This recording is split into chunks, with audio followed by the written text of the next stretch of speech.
तो इस वक्त की बड़ी खबर, सरकार ने भारत में इंपोर्ट ड्यूटी बम फोड़ दिया है। ड्यूटी बढ़ने की वजह से बाजार में उबाल देखा जा रहा है, जिसकी वजह से गोल्ड में 9,000 रुपए की तेजी देखने को मिली है। इसके अलावा चांदी भी करीब 16,700 रुपए तक महंगी हो गई है।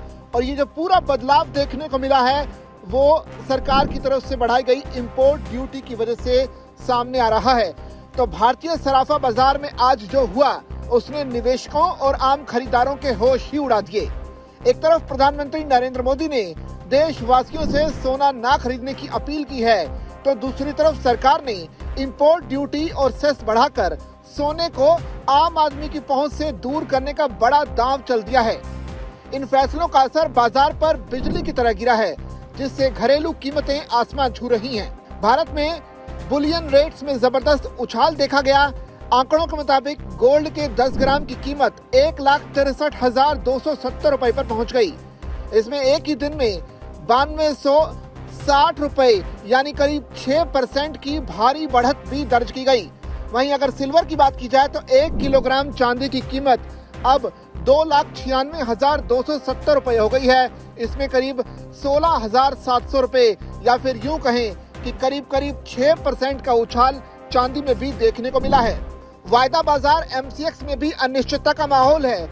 सोने का वायदा भाव 1,62,334 रुपए प्रति 10 ग्राम पर ट्रेड कर रहा है, जो करीब 6% यानी कि 9,188 रुपए की तेजी को दर्शाता है।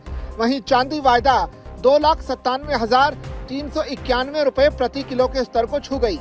इसमें 16,833 रुपए यानी कि 6% की बढ़त इसमें भी देखी गई।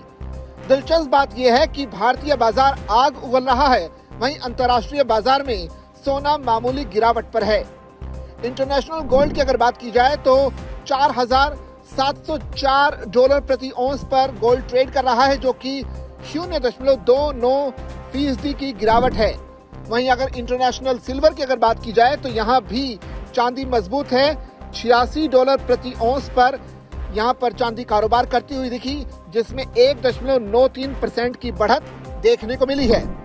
अब सवाल ये उठता है कि आखिर बाजार में ये आग लगी क्यों है। दरअसल भारत में कीमतों में इस बेतहाशा बढ़ोतरी की मुख्य वजह पूरी तरह से घरेलू है। पीएम की जो अपील है और टैक्स का वार, उसका असर देखने को मिला है। प्रधानमंत्री मोदी की अपील के साथ ही सरकार ने गोल्ड पर इंपोर्ट ड्यूटी और सेस में बड़ी बढ़ोतरी कर दी है। इसका सीधा मकसद गोल्ड के आयात को कम करना है, लेकिन इससे तुरंत घरेलू सप्लाई महंगी हो गई है। करेंसी और ड्यूटी का आगे जो असर है वो भी देखने को मिला है, क्योंकि इंटरनेशनल स्तर पर कीमतें गिरने के बावजूद भारत में टैक्स स्ट्रक्चर में बदलाव की वजह से ग्राहकों को पहले के मुकाबले 6% तक ज्यादा कीमत चुकानी पड़ रही है। वहीं मार्केट एक्सपर्ट्स का मानना है कि जब तक सरकार के नए टैक्स नियमों और पीएम की अपील का असर पूरी तरह से स्पष्ट नहीं होता, तब तक बाजार में यह उथल पुथल बनी रहेगी। फिलहाल गोल्ड खरीदना जेब पर बहुत भारी पड़ने वाला है।